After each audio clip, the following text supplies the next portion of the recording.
Welcome back to Off the Wire, the podcast that helps you curb cybersecurity risk and tackle technology challenges. We're Anthony and Tanner, two IT executives with a combined 35 years of experience in the IT and cybersecurity fields. How's it going tonight, Anthony? It's going pretty good. Just me and you've been prepping for this episode, and honestly, I've just been surprised at some of the things that I've seen with ChatGPT and reflecting back on some of the projects that I've spent a week on, and just kind of knocks it out in just a minute, if that. Yeah, I think it's a good thing you just led into the title. Wanted to make a interesting title. Title of this week's episode is "Welcome the newest member of your cyber team, ChatGPT." As you mentioned, we've been going back and forth, seeing ChatGPT and the impact it's made, and how do we harness that, right? And make that something that we can actually use to help enhance what we do.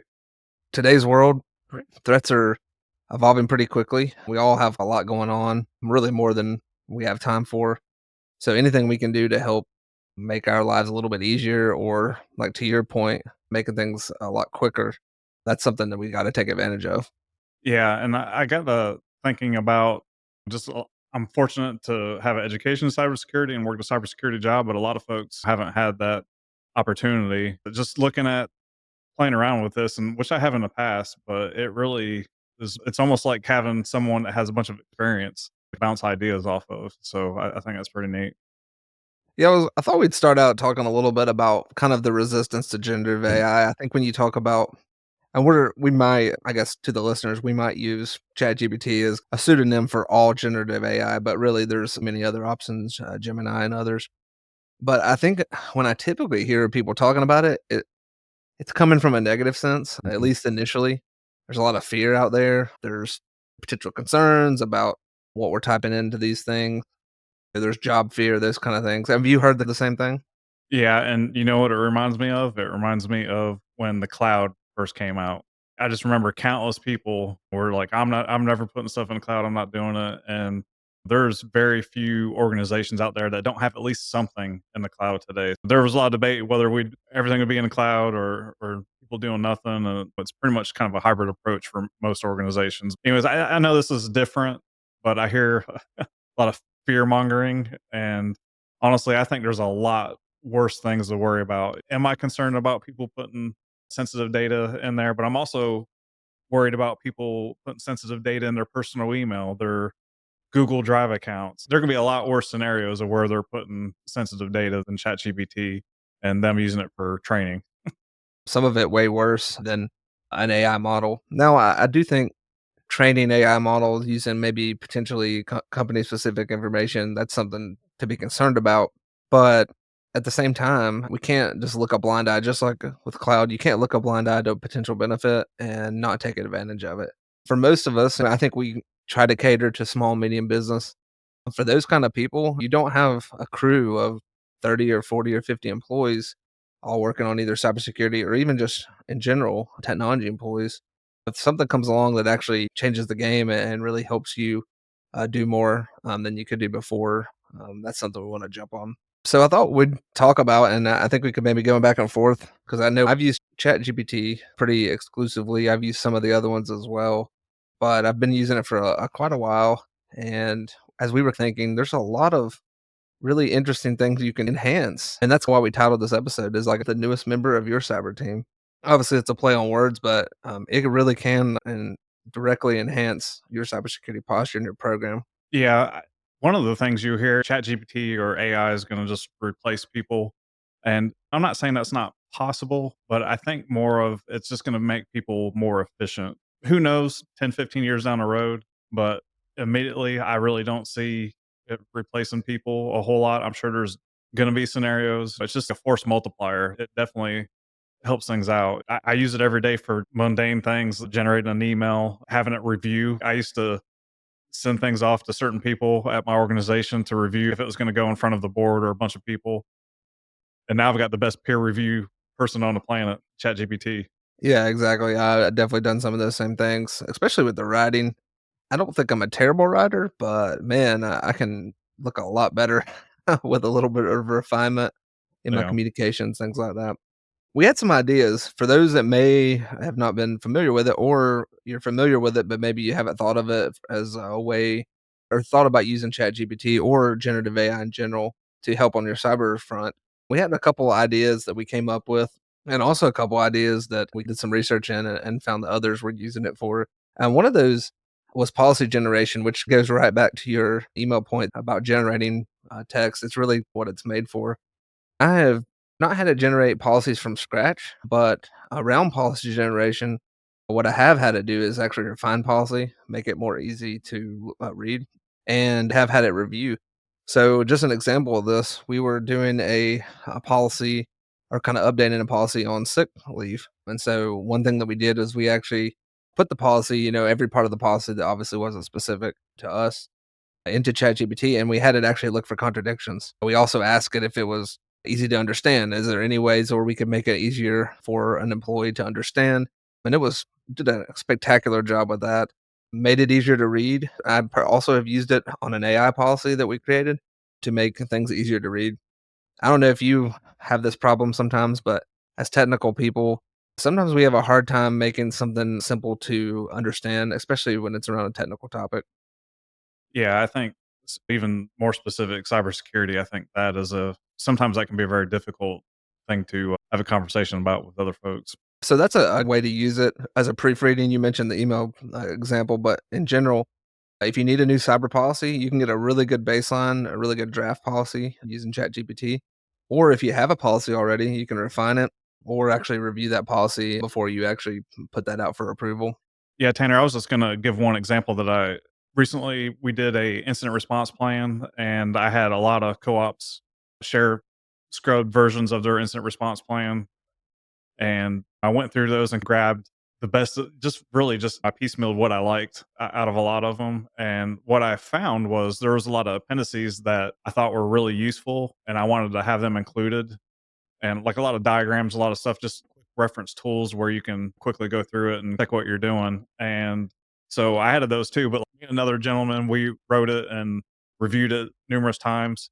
But at the end, one of the things that he pointed out when he was reviewing it, he's like, you got this appendice here, but you're not referencing it anywhere.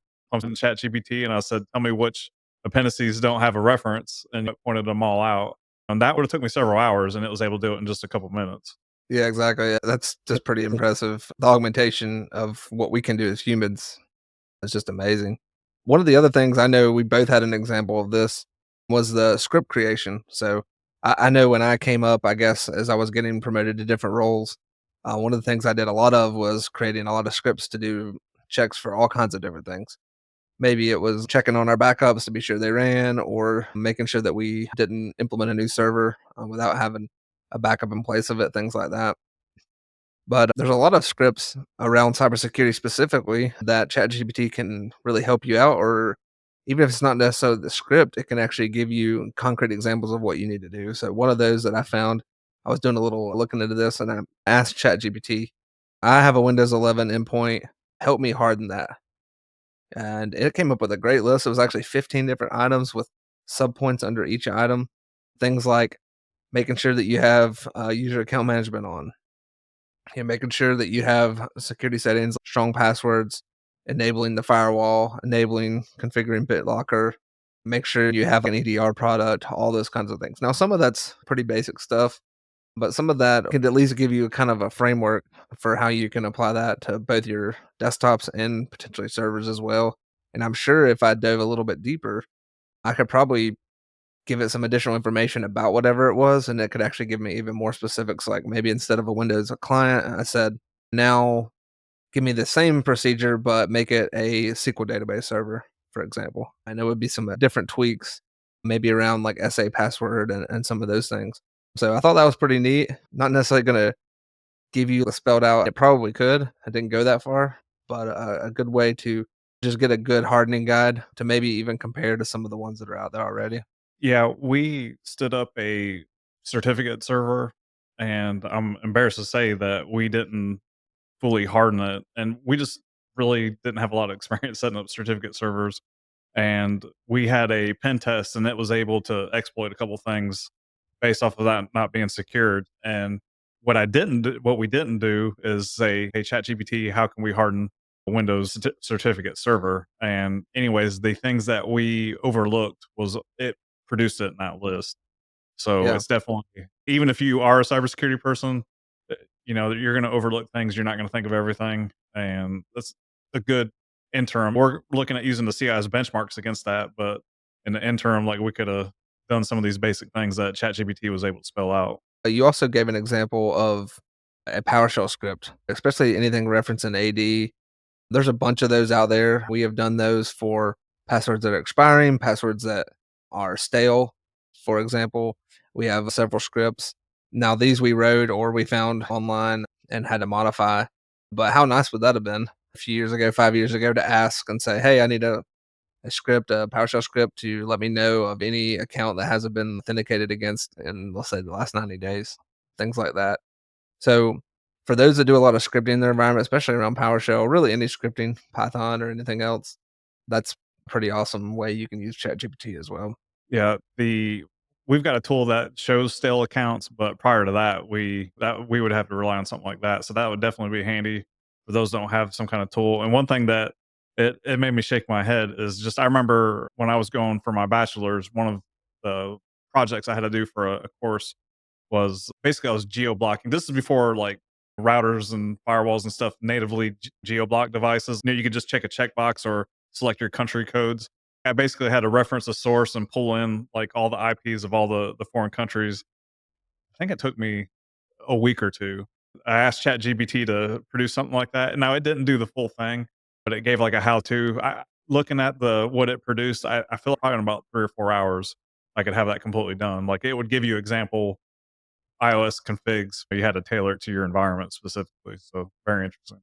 Yeah, that's just amazing. Really, any type of generation. We talked about just Wow. general text, but also scripting or any type of code. We're going to talk a little bit about code in a minute. But one of the other things that we found is assistance with tabletop exercises. Now, at every organization, it really depends. Some people have outside people do tabletops for them. Some people do it internally.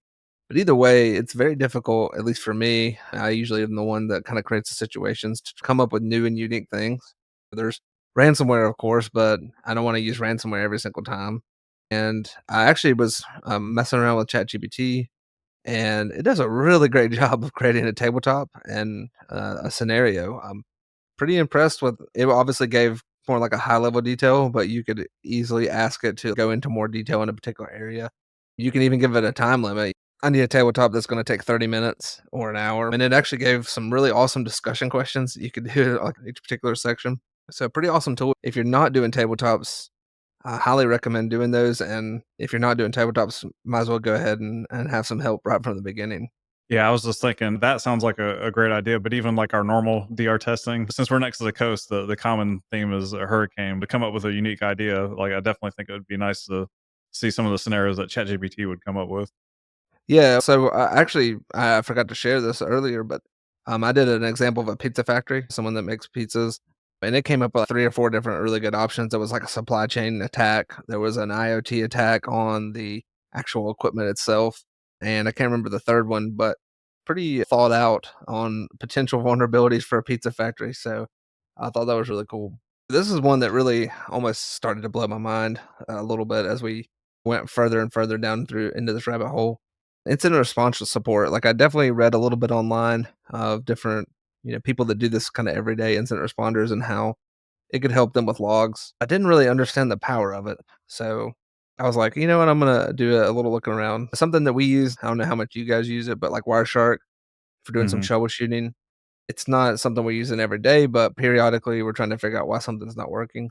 Found some sample example PCAPs, and basically obviously, it can't handle a PCAP directly, but you can open Wireshark, take the PCAP, and actually copy and paste all the different packets out, and basically, it can do analysis on the packet capture and tell you what things are talking to what are areas of concern that it has, what are the recommended actions based on the packet capture. The sample packet capture I had 2 different computers responding to ARP requests, so it identified that there's potentially replicated IP addresses on the network, and it was pretty wild. I started thinking, I guess everyone has that fear of taking away of jobs, and I was like, "Wow, Yeah. this is something that would have taken me hours." Uh, Yeah, I can imagine how much faster that would be. That's a great idea. I haven't used it for that. The closest, it's really just a much simpler scenario, but I found some just random spreadsheet data, or it was some data, and I pumped it into a spreadsheet. This was early on when I was first testing it out, but trying to do some data analytics with ChatGPT, and it was honestly, it was amazing. It was basically people flying in and out and logging the times and dates and stuff like that. And I was like, give me some metrics from this, and produced awesome metrics. And one thing I was like, just analyze the data and tell me if there's any discrepancies.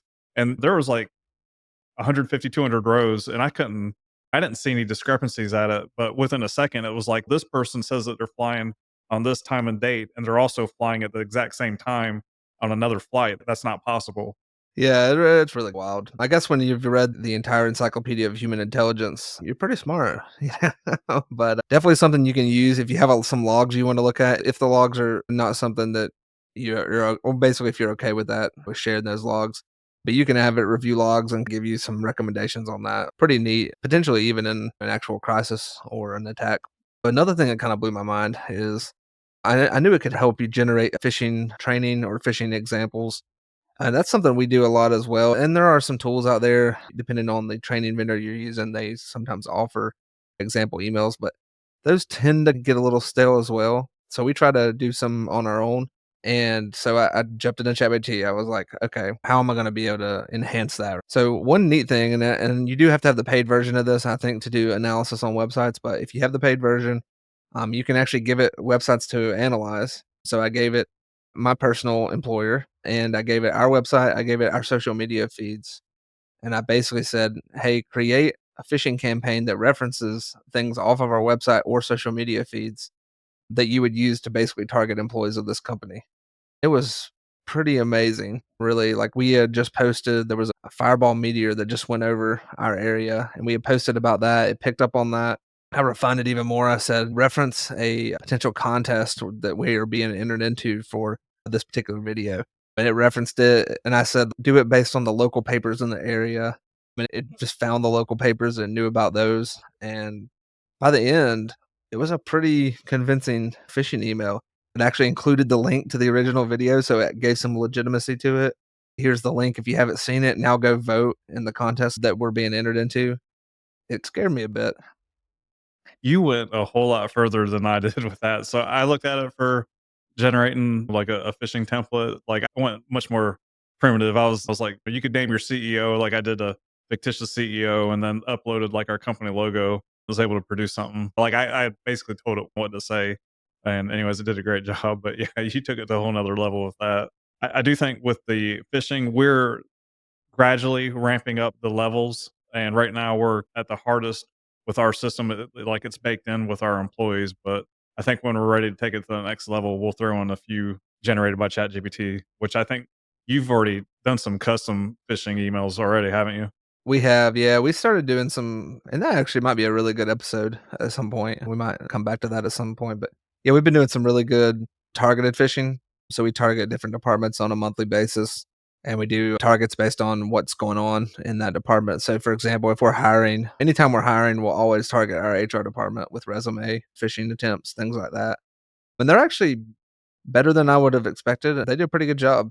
They really just look to the platform that we use for that to look at all resumes, and they pretty much ignore anything that comes in otherwise. But yeah, we've been doing that a lot. And it's shown to be very effective on different departments, but it really, I think, gives you a better idea of where you stand compared to maybe just more of a past phishing email or even something where there are 15 different random ones and it just cycles between employees.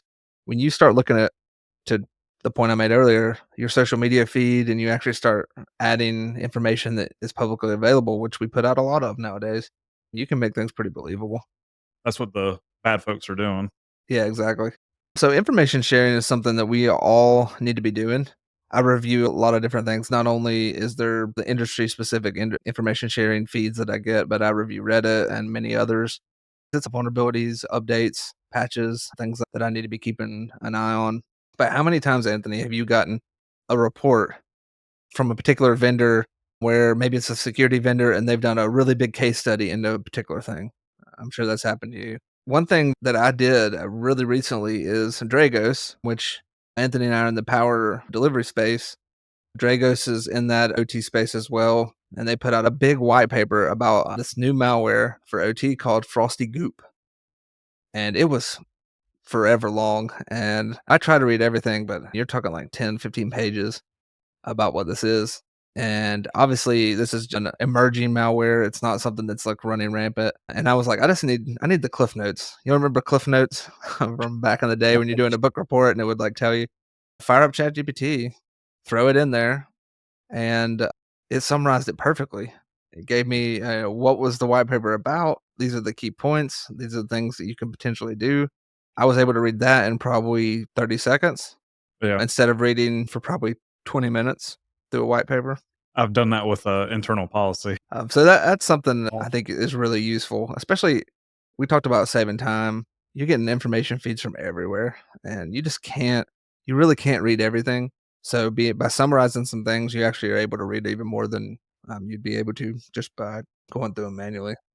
speaking of that, one thing, ChatGPT is a little bit behind. I don't know what the latest update for their internet feed is. It's getting more frequent. The one thing I found, and I don't know if this is just me, but Google, for at least over a decade, it was a de facto. And you go back 15 years, I felt like I could Google with the best of them. But now I just feel like it's so plagued with ads that it really is almost rendering it useless. And what I found, if I need to search for something, it is much more efficient to search with ChatGPT if I'm looking on how to do something like that. Because if I go through Google, you got to go through the second or third page just to get past all the ads and stuff like that. Yeah, and a lot of those sites are, running ads on them as well. So even when you click on it, you get hit again. Definitely agree with that. One of the last things we thought about, you may or may not do any coding. This kind of ties into scripting as well. But if you're doing scripting or coding, then you can actually use it to check up on your code and you can make sure that you're doing things in a secure way. You can make sure that you don't have any odd elements of code out there that you just forgot about. Maybe you have a password in a comment. There's all kinds of things. I haven't tried this, but I'd imagine you might even be able to have it test code in certain cases, especially with the paid versions. That's something I know people are using quite a lot. And from a cybersecurity point of view, you don't want to have maybe a default password in code somewhere and it has some ability to be withdrawn out of whatever application you're trying to make.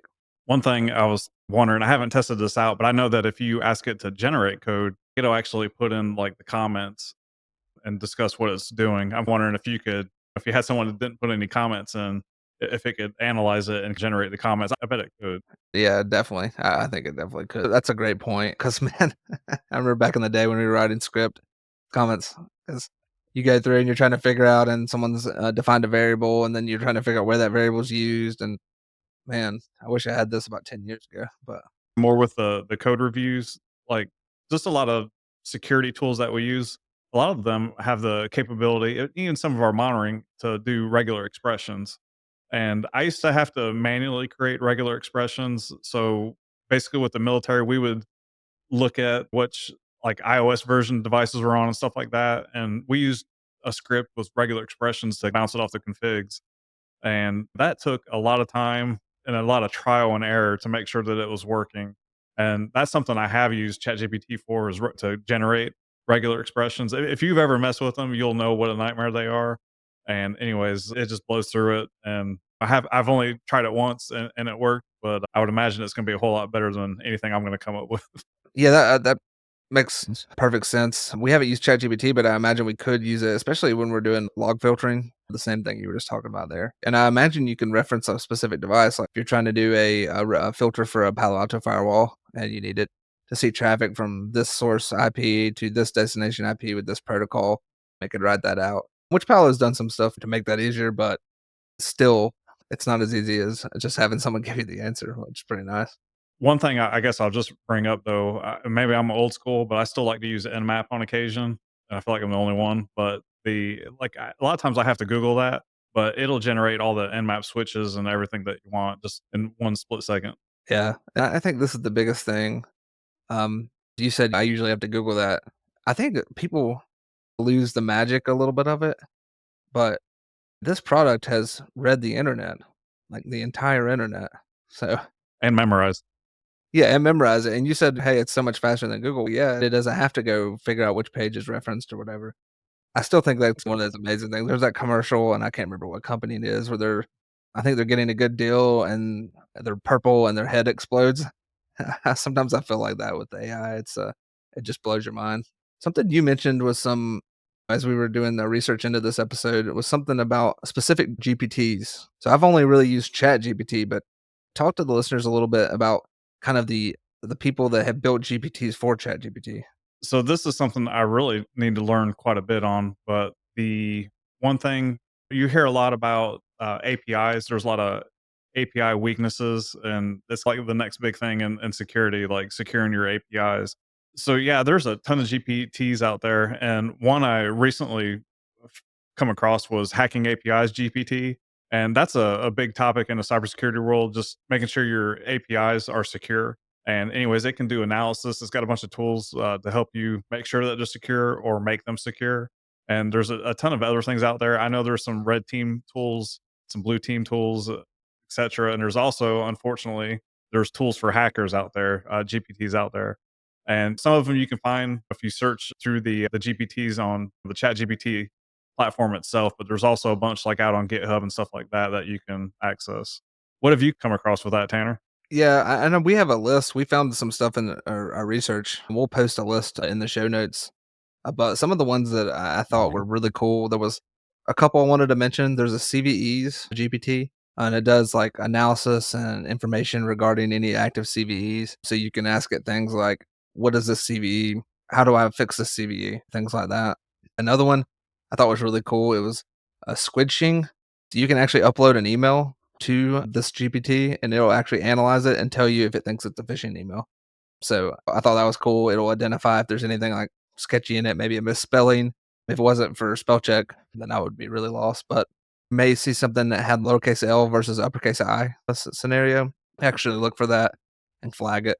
So I thought those were really cool. So this is basically people using ChatGPT and creating their own GPTs that are even more specific, have some more, they're training it even in a more specific way. Another one I thought was really cool was Cyber Charlie. It's about educating your kids into cybersecurity, especially those kids that are uh, middle-aged teenagers, and it basically gives them tips in a way that they'll understand. And lastly, Anthony, I thought we discussed the thing that we blew off there at the beginning, privacy. Uh, I know we were both saying not a huge concern, but there is some concern there. What are your thoughts around what we just talked about using these tools, but also how do you do that in a safe way? Yeah, anything that's gonna have PII, you're just gonna flat out not wanna put that in there. That's just something you should be on edge anytime you're handling anything, and hopefully you're not dealing with that locally. It needs to remain on the server. But yeah, anything with PII, birthday, social security numbers, you don't wanna do that. And the other things, like if every organization is different, like we do have some code that is very specific to us that we're using that we're not sharing out. Stuff like that, I wouldn't really push that out there.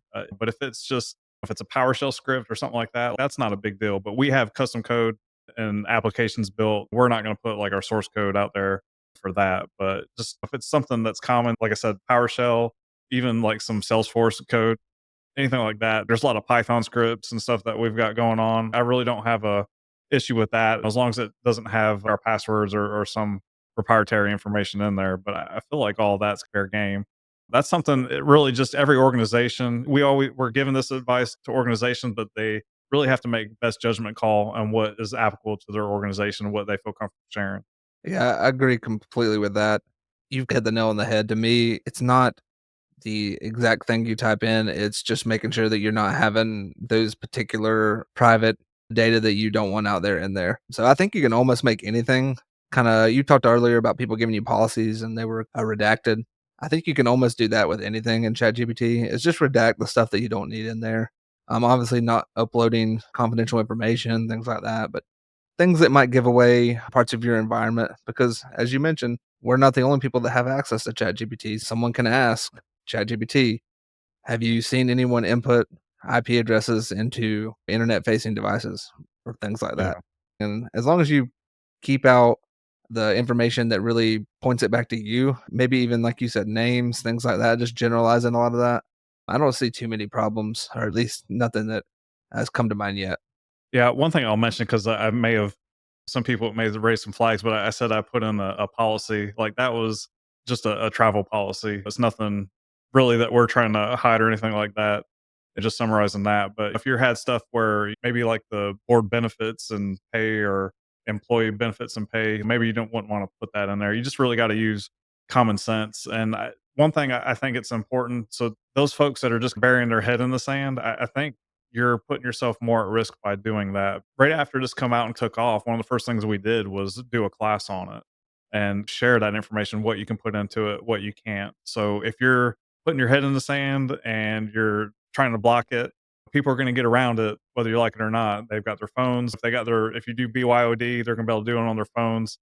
They're going to find ways to work around that. I do think you got to safeguard it, but I think the best thing you can do is one, be knowledgeable of the subject, do your own research, and two, talk about it with folks. Like you really need to talk about it.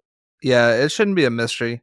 It should be something that everybody understands. Everybody understands the benefits, as we talked about tonight. So there's some great benefits for a technology employee, especially one working in cybersecurity. Those same benefits exist for other employees as well, but you do just have to have those safeguards, those discussions about what's something you should put in, what's something you shouldn't. But honestly, to me, I look at it like if you know that you have some ability to make someone's job easier, in this case, we're talking about a cybersecurity specific position, why would you block them from using that? That seems a mean spirited thing to do. Anthony, any final thoughts on ChatGPT, the newest member of everyone's IT team? No, I just for those that have not been messing around with it, I really think you should look into it. I do have the paid for version. I honestly just got that recently. You can do so much without it, and honestly, I'm weighing whether I need to keep that subscription or not. I was just trying to mess around with some of the plugins, but it'll do so much for you. Our marketing group, they use it. We use it in IT constantly. A lot of folks are using it. And even Tanner and I use it for this podcast. It helps when we get our transcription for the episode, we can get summaries and stuff like that just by pumping it through there. It makes people just more efficient. It's a force multiplier. And I think you're doing yourself a disservice if you're not looking into it. That's all for this episode of Off the Wire. If you aren't subscribed to us, please subscribe wherever you get your podcast and turn on notifications so you never miss our newest episode. Do you have an idea for an episode? Reach out to us. We have a show email, show@offthewirepodcast.com. We'd love to hear from you, whether it's feedback for us or an idea that you'd like to hear us chat about. If you want to follow our social media channels, we post there. You can reach out to us via those social channels. If you enjoyed the podcast, please share it with someone. This is something that we think is beneficial, especially to those folks in that small to medium business arena. So if you know someone, you have a colleague, or anyone that you think could be benefited by this podcast, please share it with them. Again, we publish every other Monday and also some special episodes on the off weeks. Thanks for tuning in to Off the Wire. Another episode down. Thank you, everyone.